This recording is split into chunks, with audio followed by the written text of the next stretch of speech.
Hello and welcome. आप देख रहे हैं ख्याल आपका और मैं हूं आपके साथ अनुज शर्मा। आपका स्वागत है आपके अपने हेल्थ शो में, जिसका मकसद है आपको हेल्थ से जुड़ी हर एक जानकारी देना। आज हमारा लाइफस्टाइल ऐसा हो गया है कि स्ट्रेस होना तो मानो बहुत लाजमी है, और आज की जनरेशन ऐसी है कि छोटी से छोटी बात पर बहुत ज़्यादा स्ट्रेस लेती है, जो आगे चलकर उनके डिप्रेशन की वजह बन जाती है। और आधे से ज़्यादा लोग तो ये जानते ही नहीं कि उनके आसपास किसी को या उनको खुद डिप्रेशन की प्रॉब्लम है, जिससे समय पर इलाज ना मिलने पर लोग खुदकुशी को जीने से बेहतर विकल्प मानते हैं, और उनके आसपास के लोगों को सिर्फ पछतावे के अलावा कुछ नहीं मिलता। तो आज ऐसे मुद्दों पर बात करना बेहद ज़रूरी है, ताकि हम इस डिप्रेशन को समझ सकें और अगर किसी को डिप्रेशन है तो उन्हें बचा भी सकें। आज इसी विषय पर बात करने के लिए हमारे साथ मौजूद हैं clinical psychologist Fortis memorial research institute Gurugram से मिस रोशनी सोंधी। मिस रोशनी, आपका बहुत बहुत स्वागत है हमारे शो में। धन्यवाद। मिस रोशनी, मेरा आपसे सबसे पहला सवाल यही है, आज सबकी लाइफ में इतना स्ट्रेस है कि हर कोई किसी ना किसी परसेंटेज में डिप्रेशन का शिकार है, पर मेडिकल टर्म में डिप्रेशन आखिरकार क्या होता है? अगर मेडिकल टर्म्स में देखें तो डिप्रेशन के जो लक्षण हैं, जो जी उदासीनता है, जो निराशा है, जब ये 2 हफ्ते से ज़्यादा तक अगर लगातार चले जी। और दिनचर्या में ये इंटरफेयर करने लगे, तभी इसको क्लिनिकल टर्म्स में हम डिप्रेशन कहेंगे। जैसे कि आप जानती हैं, लोग ऐसे भी छोटी छोटी चीज़ों पे बहुत ज़्यादा चिंता करते हैं, ठीक है, तो उसको भी कहीं ना कहीं हम डिप्रेशन कह सकते हैं। ये जब छोटी-छोटी बातों पर चिंता करते हैं तो फिर एंग्ज़ायटी भी हो सकता है, डिप्रेशन भी हो सकता है। तो कहने का मतलब है कि मेंटल इलनेस के लिए हमारी ससेप्टेबिलिटी बढ़ सकती है। ओके। लेकिन डिप्रेशन का कारण सिर्फ़ चिंता करना नहीं है, एक कारण नहीं होते। तो ये बायोलॉजिकल कारण होते हैं, सोशल कारण होते हैं, साइकोलॉजिकल कारण होते हैं। इन सारे कारणों का मिलाप होता है जिससे डिसाइड होता है कि डिप्रेसिव सिम्पटम्स जिस इंसान में क्लिनिकल डिसऑर्डर बनेंगे या नहीं। तो सिर्फ चिंता करने से वो काफ़ी कारण नहीं है, लेकिन हाँ, चांसेस ज़रूर बढ़ सकते हैं उस चीज़ से। ओके। जैसे कि अभी हमने बात की चिंता की, हम बात कर रहे हैं, तो इसमें चिंता आज हर कोई करता है किसी ना किसी चीज़ की। तो उसमें कोई ऐसे लक्षण पाए जा सकते हैं जिससे जिससे अंदाजा लगाया जा सके कि उस व्यक्ति को डिप्रेशन है? डिप्रेशन के लक्षण अगर हम देखें, सबसे ज़रूरी जो 2 कारण होते हैं, पहला कि पहले जिन कामों को करने में मज़ा आता था, जिससे खुशी मिलती थी, अब उन कामों में मज़ा नहीं आने लगा है और ज़्यादातर दिन में उदासीनता रहने लगी है, निराशा रहने लगी है। नींद या तो बहुत ज़्यादा आने लगी है या कम हो गई है, भूख या तो बढ़ जाती है या कम हो जाती है। दिन भर इंसान को थकावट रहती है, लोगों से मिलने-जुलने का मन नहीं करता है, कटे-कटे रहने का महसूस करता है और नकारात्मक विचार आते हैं। तो ज़्यादातर देखिए क्लिनिकली ये सारे खासकर लक्षण हैं डिप्रेसिव डिसऑर्डर के लिए। ओके। रोशनी, अगर हम बात करें भारत की, तो समय यहाँ पे इस समय कितने प्रतिशत लोग हैं जो डिप्रेशन के शिकार हो सकते हैं, और ये कितनी बड़ी समस्या बनती जा रही है? देखिए, अगर हम डब्ल्यूएचओ के खुद के स्टैटिस्टिक्स देखें, तो वो कहते हैं 3 में से 1 इंसान को आज की तारीख में डिप्रेशन हो सकता है अपने पूरे ज़िंदगी में। ओके। और ग्लोबली अगर हम देखें तो 5% ऑफ अडल्ट्स में डिप्रेसिव डिसऑर्डर्स पाया गया है, ये डब्ल्यूएचओ की स्टैटिस्टिक्स है। और अगर रिसेंटली देखें तो कहते हैं कि 25 टू 30% ये इंक्रीज़ हो गया है जब से कोविड हुआ है। और ये across populations, across age groups है। तो ये बहुत बड़ी समस्या है और ख़ासकर इंडिया में ये ऐसा पाया गया है कि डिप्रेसिव डिसऑर्डर सबसे ज़्यादा इंडिया में ही है इस वक़्त। तो समस्या तो बहुत बड़ी है और हम जितना बातचीत इसके बारे में कर रहे हैं, उतना अच्छा है, ताकि कम से कम लोगों को जानकारी मिले और लोग रीच आउट करने से हेजिटेट ना करें इसके लिए। ओके। रोशनी, लाइफस्टाइल से जुड़ी कौन सी आदतें हैं जो डिप्रेशन का कारण बन सकती हैं? क्योंकि आज की टाइम में लाइफस्टाइल सबसे बड़ी एक समस्या है, लोगों का लाइफस्टाइल बिगड़ता जा रहा है।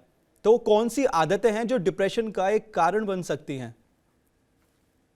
देखिए, जैसे मैंने बोला डिप्रेशन का कोई एक कारण तो है नहीं, जी। लेकिन हाँ, लाइफ़स्टाइल का मेंटल हेल्थ के साथ बहुत बड़ा रिलेशनशिप है। तो चाहे वो स्लीप पैटर्न हो कि टाइम से उठना, टाइम से सोना जिसको हम सर्केडियन रिदम बोलते हैं, चाहे वो नॉर्मल स्ट्रेस लेवल्स को मैनेज करना, अपने लिए टाइम निकालना, सोशल मीडिया या स्क्रीन टाइम अपना कम करना, सपोर्ट सिस्टम बनाकर रखना कि लोगों से फैमिली से, फ्रेंड्स से, अपने वर्क प्लेस पर एक पॉजिटिव एनवायरनमेंट, एक हेल्दी एनवायरनमेंट हो जिससे आप फील फ्री करें अपनी मन की बात करने के लिए। तो ये सारे फैक्टर्स हैं जो लाइफस्टाइल के चॉइसेस हैं जो आपको हेल्प कर सकते हैं ओवरऑल मेंटल हेल्थ को बेटर रखने के लिए। ओके। तो रोशनी, क्या आपको ऐसा लगता है कि जो लोग हैं वो जो ये अब यूज़ करते हैं इन सोशल मीडिया या मोबाइल फ़ोन पूरे दिन, वो लोग अपने आप को कंपेयर करने लगते हैं दूसरे लोगों से? क्या ये भी एक बड़ी वजह बन सकती है? बिल्कुल, और खासकर अगर हम यंगस्टर्स की बात करें आजकल, चाहे पीयर प्रेशर है, सोशल मीडिया है, ये खुद में ही एक बहुत बड़ा कारण बन जाता है, जिसमें मैं चाहती हूँ कि मेरे लाइक्स ज़्यादा हो, मुझे लोग ज़्यादा रिस्पॉन्ड करें, मेरे पोस्ट पर कितने कमेंट्स आएँ। तो इंस्टेड ऑफ रियल वर्ल्ड में सोशलाइज करने के बजाय हमारी पूरी दुनिया उस एक वर्चुअल प्लेटफॉर्म पर ही घुसी रहती है। तो वो एक खुद का कारण बन सकता है कि मैं अपने बारे में नकारात्मक विचार में घुस जाऊं, चाहे वो बॉडी इमेज के लिए हो, चाहे वो खुद की पढ़ाई के लिए हो, या फ्रेंडशिप्स के लिए, रिलेशनशिप्स के लिए हो। तो ये खुद में भी एक बहुत बड़ा कारण बन जाता है कि अपना सेल्फ स्टीम लो हो जाता है। ओके। मिस रोशनी, अभी हाल ही में हमने टेलीविज़न और बॉलीवुड इंडस्ट्री के कई लोगों की सुसाइड की खबरें सुनी और बोला जा रहा है कि इनके सुसाइड की मेन वजह डिप्रेशन थी। ऐसे में डिप्रेशन से उसको पर्टिकुलर इंडस्ट्री से जोड़कर देखा जा सकता है? देखिए, ये किसी एक पर्टिकुलर इंडस्ट्री से नहीं जोड़ा जा सकता। जैसे मैंने कहा कि डब्ल्यूएचओ के अगर आप स्टैटिस्टिक्स देखें, तो हम बोल रहे हैं कि खासकर कोविड के बाद से ये 25-30% इंक्रीज हो गया है डिप्रेशन। और ये सिर्फ एक पर्टिकुलर इंडस्ट्री के लिए नहीं है, ये okay. Across population, across age groups है। बात ये आ जाती है जब जब हम बॉलीवुड या किसी भी फिल्म इंडस्ट्री के बारे में बात करें कि बातचीत ज़्यादा होती है, सेलिब्रिटीज़ के बारे में वैसे ही न्यूज़ ज़्यादा आती है, तो इसलिए वो नोटिस में ज़्यादा आ रहे हैं। लेकिन अगर आप जनरल पॉपुलेशन में देखें, डॉक्टर्स को हो सकता है, जर्नलिस्ट को हो सकता है, किसी भी इंडस्ट्री में, किसी भी पॉपुलेशन में ये होता है। इट्स जस्ट कि लोगों की नज़र में नहीं आता है, और इसीलिए इंडस्ट्री के केसेस ज़्यादा ग्लैमराइज होके फिर इसके बारे में हम बातचीत करते हैं। ओके।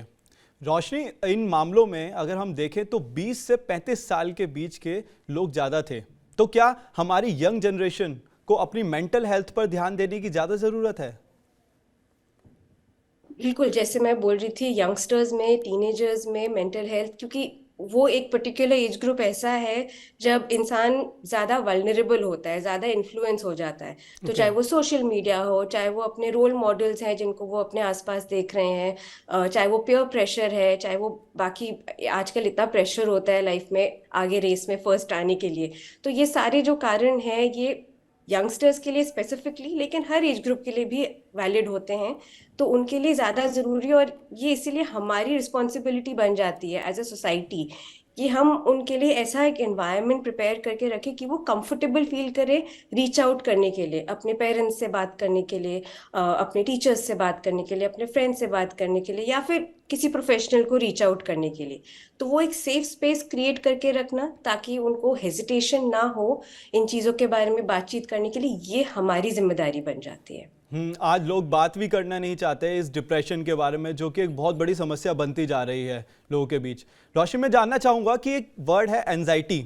एंजाइटी और डिप्रेशन लोगों को सेम ही लगता है कहीं ना कहीं। तो क्या इसमें क्या मतलब फ़र्क क्या होता है? इसको हम लोग डिफ्रेंशिएट कैसे कर सकते हैं? देखिए, इसको डिफरेंशिएट करें तो एंजाइटी का मतलब है टेंशन, जी। चिंता, जी। घबराहट, बेचैनी। और एंजाइटी के खासकर काफी शारीरिक लक्षण होते हैं, जैसे पसीना आना, हाथ पैर ठंडे हो जाना, दिल की धड़कन तेज हो जाना।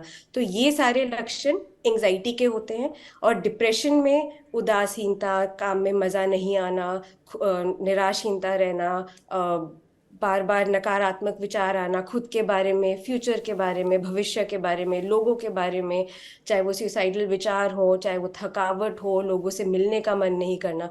तो कॉमन बात यह है कि एंजाइटी और डिप्रेशन के सिम्टम्स घुमा फिरा कर एक इंसान में एक साथ भी हो जाते हैं। और ये कोमॉर्बिड जिसको हम कहते हैं कि साथ में दोनों सिम्टम्स एग्जिस्ट बहुत बार करते हैं लोगों में। लेकिन अंतर ये है कि एंजाइटी में चिंता, बेचैनी, घबराहट ज़्यादा होती है, और डिप्रेशन में नकारात्मक विचार और उदासीनता, निराशा, ये ज़्यादा रहती है। ओके। रोशनी, क्या हर बात पर टेंशन लेने की एक आदत जो कि महिलाओं में सबसे ज़्यादा पाई जाती है, तो क्या ये भी डिप्रेशन का कारण बन सकती है? और या फिर ये डिप्रेशन। जो मतलब आदत है, ये लोगों को कैसे हटानी चाहिए, इससे कैसे मतलब मुक्त होना चाहिए? देखिए, दो पार्ट्स हैं। पहले तो अगर छोटी छोटी बातों पर चिंता करना, पहली ये एंग्जाइटी के लिए ज़्यादा आपको ससेप्टेबल करती है। लेकिन ज़रूरी नहीं है एंग्जाइटी के लिए, डिप्रेशन के लिए, ओवरऑल आपकी मेंटल हेल्थ पे ये असर कर सकती है। लेकिन ये कहने के बावजूद आज की दुनिया में ऐसा कोई इंसान नहीं है जिसकी लाइफ में तनाव नहीं है, जिसकी लाइफ में स्ट्रेस नहीं है। तो हम चिंता तो करेंगे ही, लेकिन उस चिंता को कैसे मैनेज करना है, किस हद तक चिंता करना है, कि वो कितना प्रपोर्शन में है स्ट्रेसर के, वो इम्पोर्टेंट हो जाता है। और अगर स्ट्रेस हो भी रहा है, जैसे आपने पूछा कि उससे फ्री कैसे होना है स्ट्रेस से, तो अपने लिए दिन में टाइम निकालें, किसी से बातचीत करें, अपना मन हल्का करें। जी। अगर कोई वो समस्या है जो लंबे समय तक चल रही है, उसका कोई हल निकालें। नहीं निकल रहा तो किसी की मदद ढूंढे, लेकिन सिर्फ चिंता करने से कोई भी समस्या का हल नहीं निकलता है। ओके डॉक्टर, जैसे कि अभी आपने बोला कि मदद करें, तो वही मेरा सवाल था अगला कि हम डिप्रेशन से जूझ रहे इंसान की कैसे मदद कर सकते हैं, और अगर उसके खुद के मन में सुसाइड जैसा ख्याल आ रहा है तो वो खुद अपनी मदद किस तरह कर सकता है? देखिए, हम क्या मदद कर सकते हैं कि हम प्रेजेंट रहे, हम अवेलेबल रहे उस इंसान के लिए। जब कभी भी वो बात करने का उन्हें मन करे तो हम रहें, हम उन पर उंगली ना उठाएं, हम उनको दोष ना दें। जो भी उनकी परेशानी है हम सिर्फ सुने। और खासकर होता है कि हम कोशिश करते हैं कि हमारा, अगर हमारी जिम्मेदारी है इंसान की मदद करने के लिए, तो हम उनको क्या एडवाइस दें। कई बार इससे ज्यादा जरूरी है कि आप एडवाइस ना दो, आप सिर्फ, जिसको हम बोलते हैं कि एक लिसनिंग ईयर प्रोवाइड करो। अगर आप शांति से सिर्फ इंसान की बात सुनेंगे, वही एक बहुत बड़ी बात है कि आप उस इंसान के लिए अवेलेबल है एक सपोर्ट सिस्टम बनने के लिए। और दूसरी तरफ से जिस इंसान के मन में ऐसे विचार आ रहे हैं, वो खुद से क्या करे, अगेन किसी को रीच आउट करे जिससे ओके। भी वो कंफर्टेबल है। चाहे वो फ्रेंड्स हो, चाहे वो फैमिली हो, चाहे वो कोई टीचर हो, चाहे वो कोई प्रोफेशनल हो। क्योंकि ये भी समझना जरूरी है कि डिप्रेशन एक बीमारी है, ये एक मेडिकल इलनेस है। ये ऐसा नहीं है कि ये क्योंकि एक इंसान इंसान कमजोर है इसलिए उसको डिप्रेशन हो रहा है। ये एक मेडिकल बायोलॉजिकल इलनेस है। इसका ट्रीटमेंट करवाना भी जरूरी है। इसीलिए जितनी हम बातचीत करते हैं इसके बारे में, लोगों को हिचकना नहीं चाहिए कि जाकर एक प्रोफेशनल से, एक मेंटल हेल्थ एक्सपर्ट से मिलें ताकि जी। इसका ट्रीटमेंट ले पाए। अब आपने ट्रीटमेंट की बात की ही है तो आप ये भी बता दीजिए कि ट्रीटमेंट कैसे किया जाता है और ट्रीटमेंट में क्या क्या होता है? देखिए, ट्रीटमेंट में बेसिकली दो तीन हिस्से होते हैं। पहला रोल है दवाइयों का, जो ओके। एंटी डिप्रेसेंट्स होते हैं, जो कि एक साइकेट्रिस्ट प्रिस्क्राइब करता है। ये मेडिसिन होते हैं कि जो ब्रेन में जो केमिकल इम्बैलेंस हो जाता है, जो केमिकल जिसको हम सेरोटोनिन बोलते हैं, ज़्यादातर ये केमिकल पाया जाता है डिप्रेशन पेशेंट्स में, जो डिसबैलेंस होता है इसका। तो उसको टारगेट करने के लिए दवाइयों का रोल होता है। साथ साथ जो दूसरा एस्पेक्ट आता है ट्रीटमेंट में, वो है काउंसलिंग, या जिसको हम थेरेपी बोलते हैं। तो उसमें बहुत टाइप्स ऑफ थेरेपीज होते हैं, जिसमें बातचीत होती है, जिसमें हम लोगों की विचारधारा को बदलते हैं, जहाँ पर लोगों के कुछ फॉल्टी थॉट पैटर्न्स होते हैं, जो कोपिंग मैकेनिज्म्स इनके होते हैं, उनको बदलने की कोशिश करते हैं, ज़्यादा अडेप्टिव बनाने की कोशिश करते हैं, ताकि ओवरऑल उनके इमोशंस, उनकी भावनाओं को कंट्रोल करना, बदलना वो सीख पाए। और तीसरा एस्पेक्ट होता है जिसको हम बोलते हैं साइकोसोशल और लाइफस्टाइल चेंजेस, जिसकी हमने ऑलरेडी बात करी है। विच मीन्स कि अपना रूटीन वो बेटर रखें, अपने आप को इन्वॉल्व रखें, लोगों से कटा कटा महसूस ना करें, अपना स्लीपिंग पैटर्न सेटल करें, बैलेंस डाइट मेंटेन करके रखें। तो ज़्यादातर इन सारी चीज़ों का कॉम्बिनेशन सबसे इफेक्टिव पाया जाता है डिप्रेशन के ट्रीटमेंट में। ओके मिस्टर अश्नी, चलते चलते आप हमारे दर्शकों को क्या सलाह देना चाहेंगी जिससे वो अपने मेंटल हेल्थ का ख्याल रख सकें? देखिए, सबसे पहली तो यही चीज़ है कि मेंटल हेल्थ पूरी हेल्थ का एक बहुत अहम हिस्सा है। तो उसको भूलिए ना, और अपनी मेंटल हेल्थ को, अपने आप को एक प्रायोरिटी बनाइए। विच मीन्स अपने आप के लिए समय निकालिए रोज। आजकल की दुनिया में बहुत सारी रिस्पॉन्सिबिलिटीज और रोल्स हो जाती हैं। जी अपने बिल्कुल। लिए समय निकालना, उसके लिए प्रायोरिटी बनाना। और अगर कोई परेशानी हो, अगर कोई दिक्कत हो, तो हेजिटेट नहीं करना चाहिए किसी को रीच आउट करने के लिए। यही एक सबसे बड़ी सलाह होगी मेरी तरफ कि से। लोगों के बीच में जाएं, बात करें और खुश रहें ताकि डिप्रेशन बिल्कुल। से वो दूर रह सकें और चिंता से भी मुक्त हो सकें। मिस्टर रोशनी, आपका बिल्कुल। बहुत बहुत शुक्रिया हमारे साथ जुड़ने के लिए और हमारे तमाम सवालों के जवाब देने के लिए। Thank you so much. Thank you. किसी बात को लेकर चिंतित होना काफ़ी स्वाभाविक है, लेकिन किसी बात को लगातार सोचते रहने से उस बात का हल नहीं निकलता है। इसीलिए उस बात पर चिंता करने से अच्छा है उसका सॉल्यूशन ढूंढें, क्योंकि चिंता का आपकी मेंटल हेल्थ पर बहुत ही बुरा असर पड़ता है। इसीलिए चिंता करने से बेहतर है किसी बात का हल निकालना। आज के लिए बस इतना ही। अब हमें दीजिए इजाज़त। हम फिर कल जुड़ेंगे आपके साथ हेल्थ से जुड़ा नया शो लेकर और हेल्थ के नए एक्सपर्ट के साथ। तब तक आप अपना और अपनों का ख्याल रखें।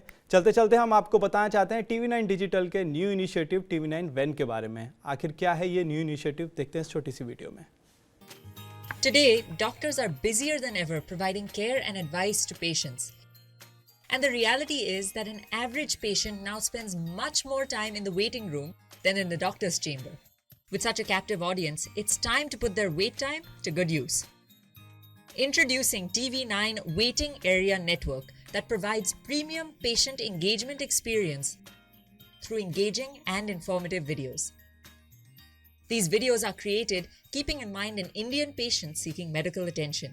TV9 Waiting Area Network provides a perfect platform for educating the patients on everything a doctor's practice has to offer while elevating the doctor's brand at the same time. As a doctor, all you need is to have Wi-Fi at your clinic and we'll take care of the rest. We provide you with a TV, a media player, your clinic profile, and a playlist customized as per your practice. Combine all this with the regular news updates from TV9 and you have an awesome branding and marketing tool for your clinic. Write to us at van@tv9.com and we'll get in touch with you to set up our solution at your premises.